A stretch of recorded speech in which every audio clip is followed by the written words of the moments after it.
Hello, good morning, evening, afternoon to everyone. My name is Noah. Thanks for taking the time to join us today from your home or your office. I wish you and your families the best of health. The subject of our webinar today is 5G security, assessing the risks to various groups and ways to mitigate these risks.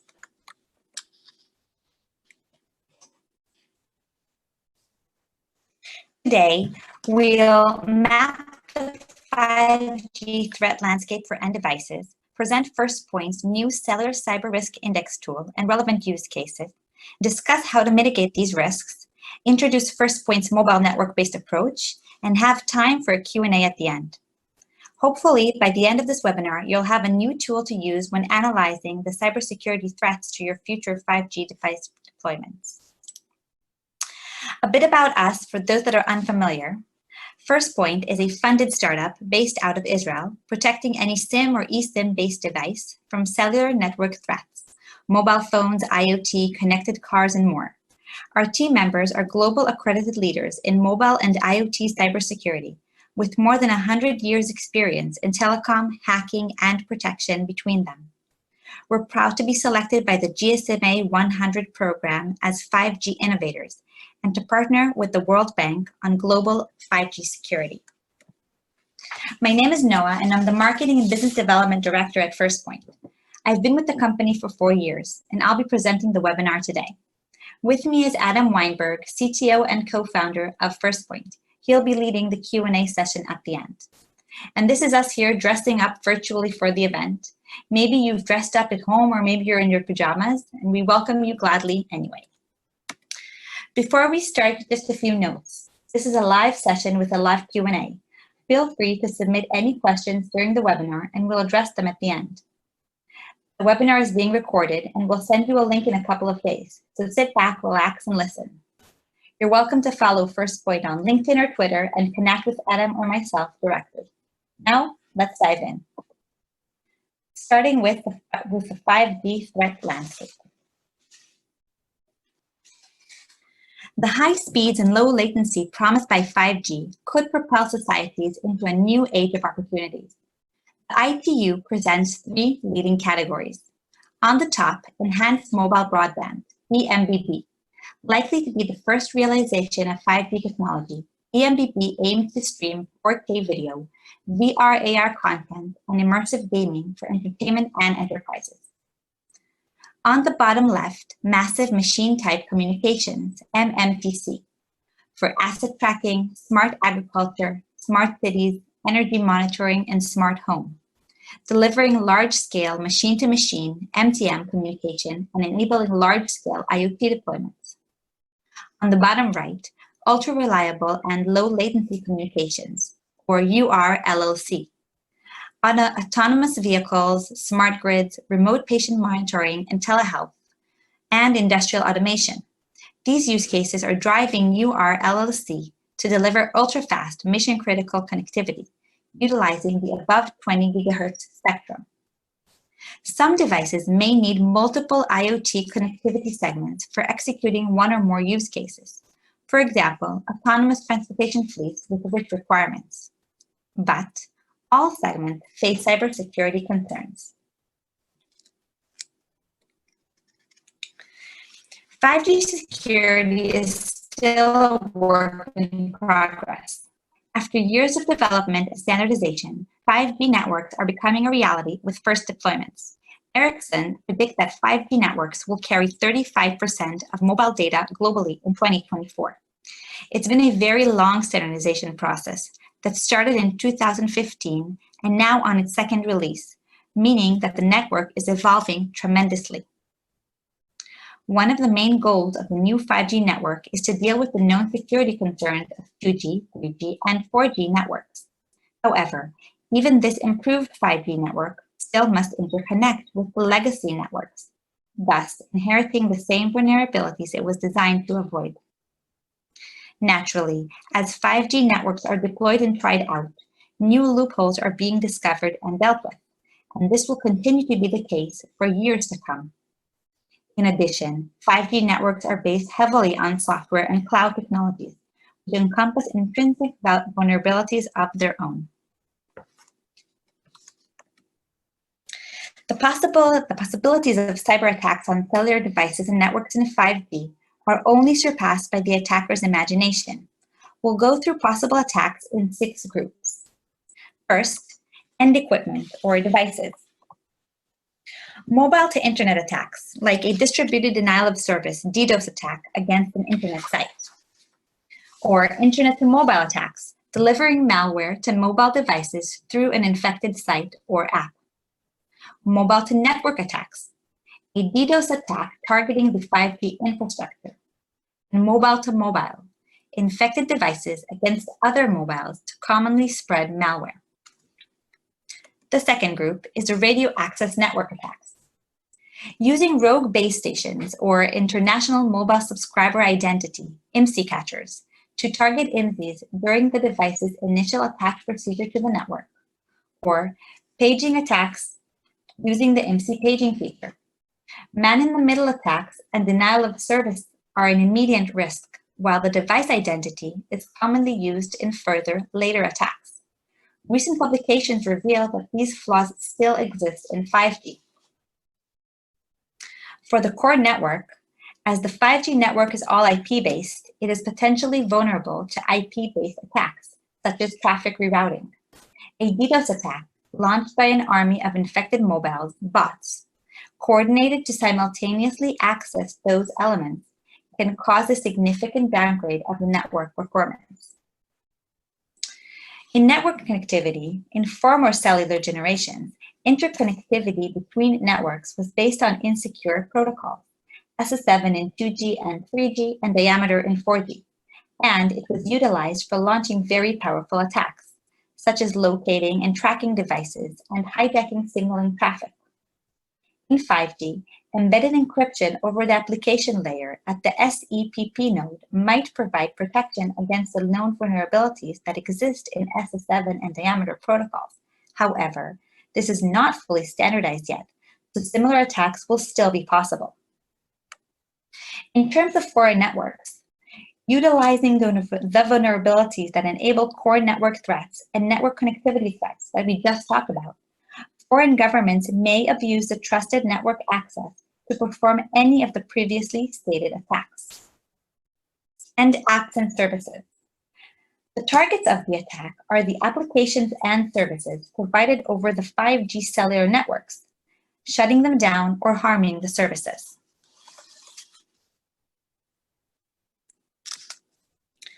Now that we've gone through an overview of the threat landscape, I'd like to start talking about the new cyber risk index that Adam and the team at FirstPoint have been working on.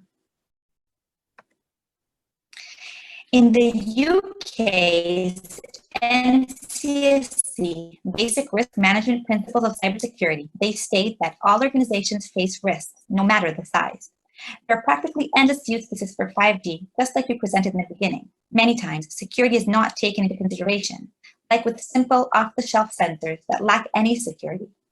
And many other times, security concerns are inhibitors for adoption of new technologies like 5G in critical infrastructure cases. With all these different threats and use cases, how is it even possible to understand what risks are relevant and how grave the threat is for each and every scenario? That's a question we set out to answer. We started out by segmenting the devices and networks at risk into 5 entities: individual users, connected devices, mobile network operators and IoT service providers, the public sector, and businesses. Based on over 100 cumulative years of experience on both the attacker and protector side, our team set out to map the risk to each of these groups, taking into account all threat vectors, all use cases, and all consequences. We'll score each potential risk by 3 vectors.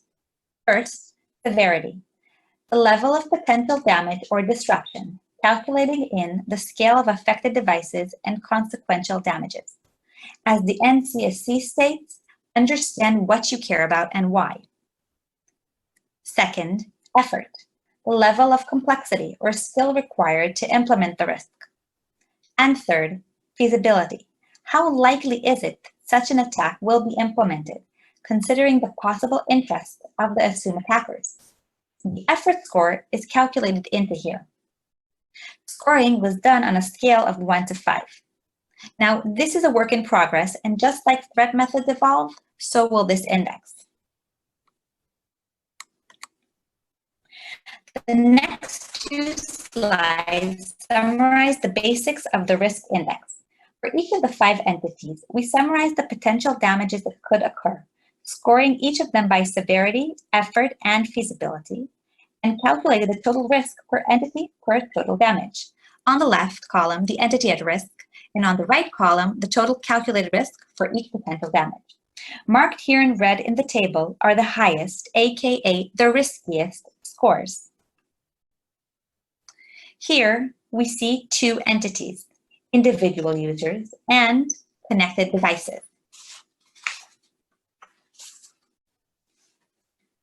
The top ranking risk for individual users, for example, is financial via a 2-factor authentication attack. As the potential outcome, a drained bank account could be disastrous for a private user.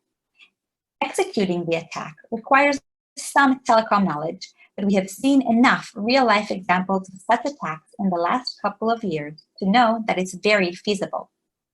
Other risks include denial of service, privacy concerns, location tracking, impersonation, and ransomware, but their final score is not as high. The top-ranking risk for connected devices, seen here on the bottom, is service interruption, be it blocking the communication altogether or manipulating it. Perhaps for one device, the risk is low, but when we look at 5G and massive IoT, MIoT, it's usually not a case of just a single device that's harmed, but a group or a whole network. We'll go through the details of the damage of 2FA, 2-factor authentication attacks, and IoT device service interruption in the upcoming slides.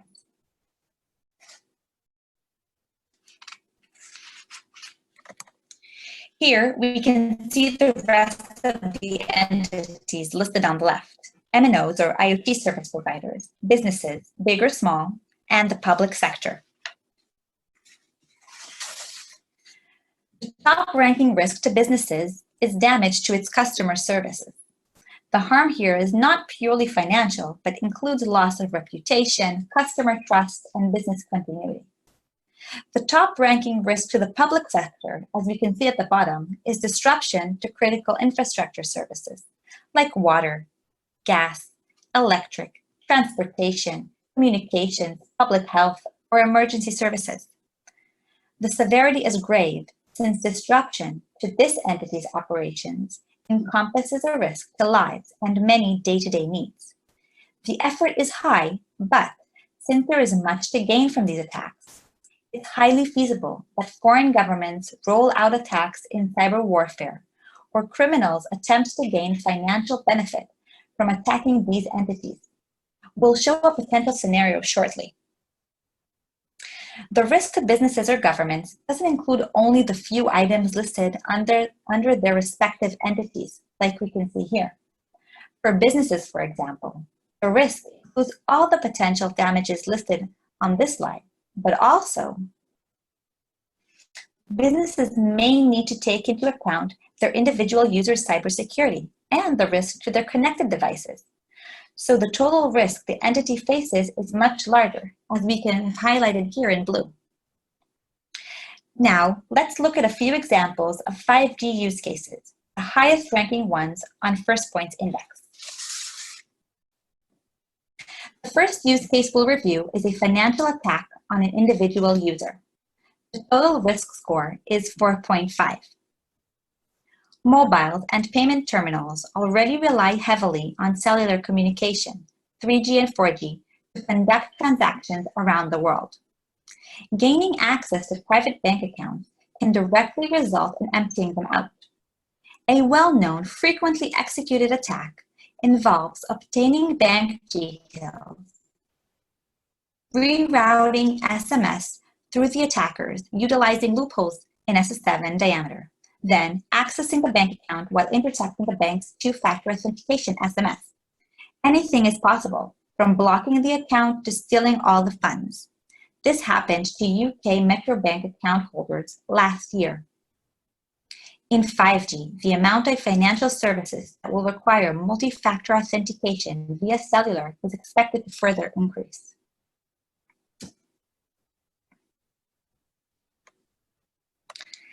The second use case we'll review is service interruption to a connected device. The total risk score is 5.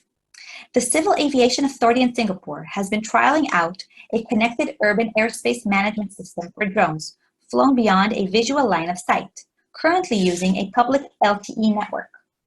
The drones are planned to serve deliveries to hospitals, first responders, and security services, and in the future do so over 5G. Interrupting the service given by these drones can result in a risk to lives, money, reputation, and trust in government services. A potential attack method could be taking advantage of vulnerabilities in the 5G software-based third-party services to attack the drone's operation, or using an attack drone with a rogue base station mounted on top of it, or attacking base stations near the drone's path to disrupt communication with the network.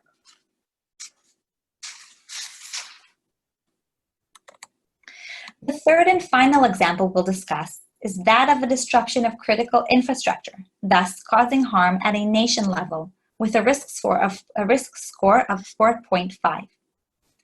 Electric metering is already being used around the world to simplify accurate data gathering for endless electric grid endpoints. Attacking a single or even several meters wouldn't actually have severe impact on the national grid. Exploiting zero-day vulnerabilities in massive IoT, MIoT devices to use infected meters as bots in a DDoS attack on 5G radio area network or on the grid's servers is a full-on disaster. These hackers could be people simply looking to disrupt a mobile network, or they could be a nation-state attacking all the mobile operators in another country, as described by the 5G Americas organization.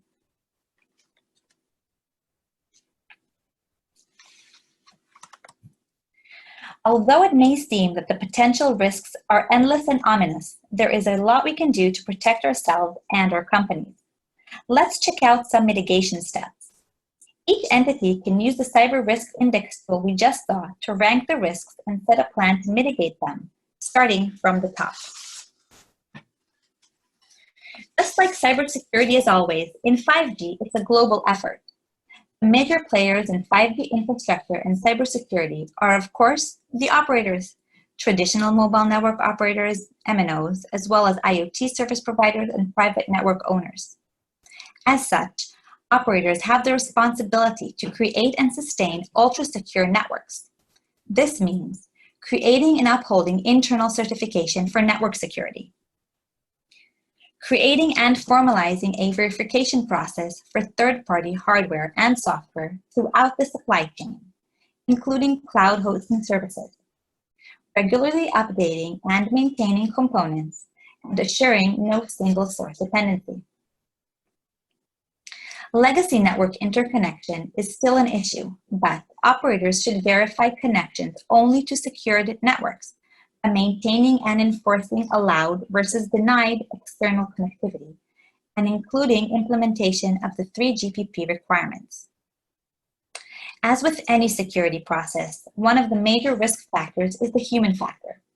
The network operator should verify that only trusted and qualified personnel is accessing highly sensitive systems, vetting the personnel, setting certification processes, assuring no single responsibilities, and regularly training and checking. Still, there are many threats that cannot be mitigated by the operators alone. For these, operators should seek external expertise to assure the security of the high-risk users, devices, businesses, and the public sector via dedicated security services, including against denial of service, eavesdropping, SMS hijacking, IMSI catchers, and others. These are the highlights. For extended information on what mobile networks can do, drop us a note or add a comment in the Q&A, and we'll be in touch.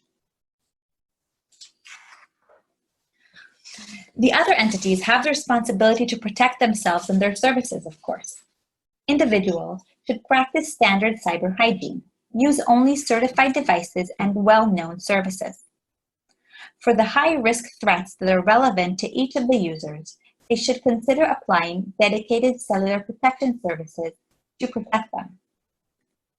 Businesses need to protect their corporate assets.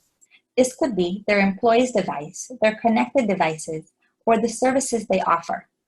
Security needs to be taken into consideration on all layers, from design to operation, not leaving it as an open issue to be dealt with after deployment.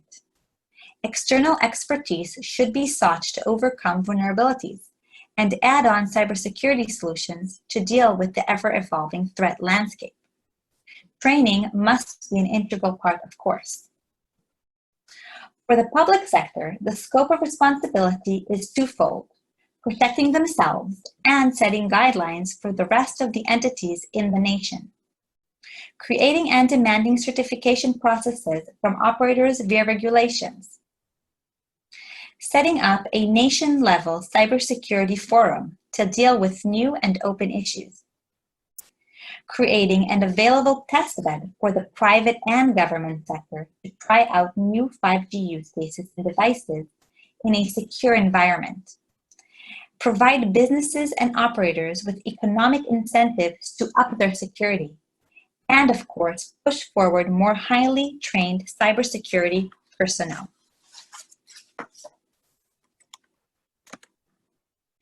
The inherent vulnerabilities of the cellular network are holding back companies from adopting 5G for their most sensitive use cases, such as critical infrastructure, smart cities, and connected vehicles.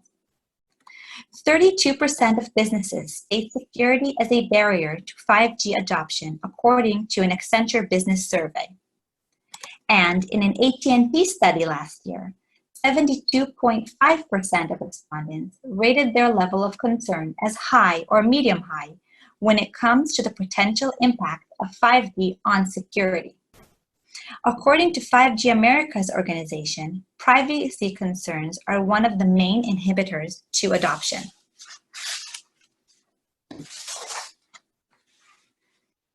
The same Accenture survey revealed that though 40% of executives plan to partner with telcos on their 5G journey, 60% of executives say telcos lack knowledge about 5G challenges in their industries.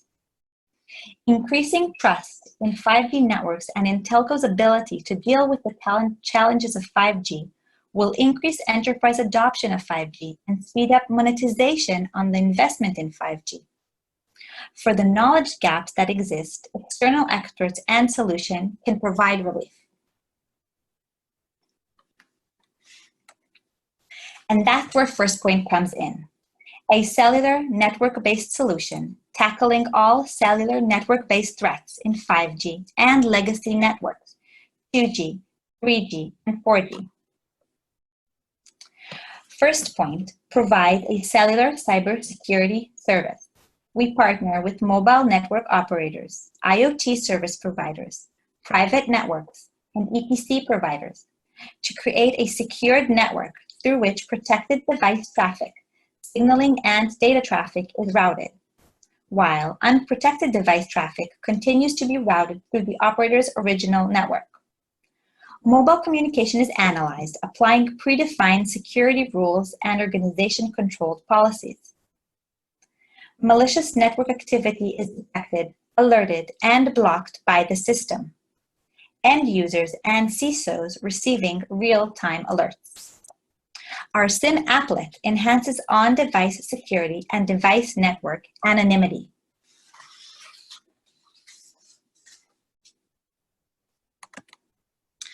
FirstPoint service is the first holistic cellular cyber solution, tackling all attack vectors: database attacks, malicious SMS, network loopholes, including location tracking and traffic rerouting, and IMSI catchers, while other solutions provide partial protection capabilities, and none are a match for IMSI catchers. Our agentless approach means any device can be protected, and not just limited to the latest Android or iOS operating systems, like many others.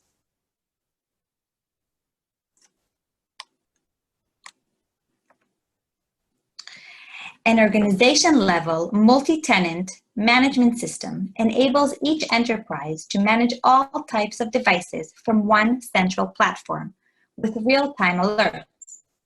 The system is interoperable with any SIEM.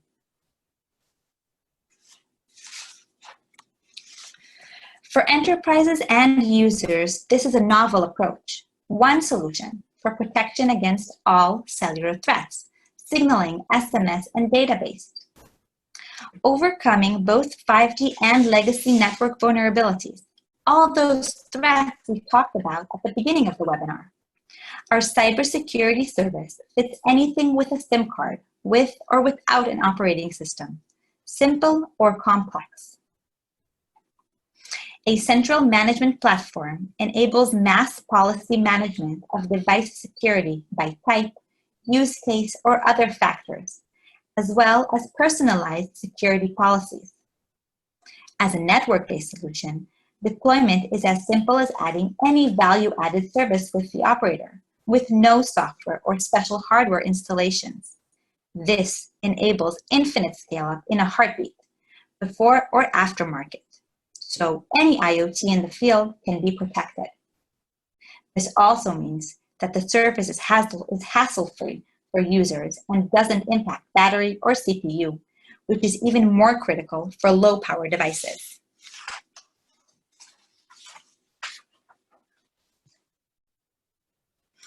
For MNOs, MVNOs, MVNEs, and IoT service providers, this is an opportunity to be the secure network, built-in security, and an advantage in winning security-sensitive business opportunities with a premium value-added service that enhances the operator's core offerings. FirstPoint's fully modular services enable operators to serve any cellular use case and help solve customers' cellular cybersecurity concerns, reducing the risks in 5G deployment and increasing much anticipated adoption. To wrap up, we expect that by having more trusted 5G networks where sensitive organizations can rely on continuous communication to remain secure, the world will take leaps forward in the years to come. The FirstPoint team is here to be a part of securing the future of connectivity in 2G to 5G and enable nations and enterprises to build a connected, safer, and more efficient world. So everyone, I just want to thank you for your time. I hope that you enjoyed our session today. For more information, please go to firstpoint-mg.com or check out our LinkedIn page. Don't hesitate to contact us further to discuss how to protect cellular devices from cyber threats in 5G as well as 3G and 4G. We'll be sending the webinar recording within a couple of days. Thank you and have a nice day. Thank you. Thank you.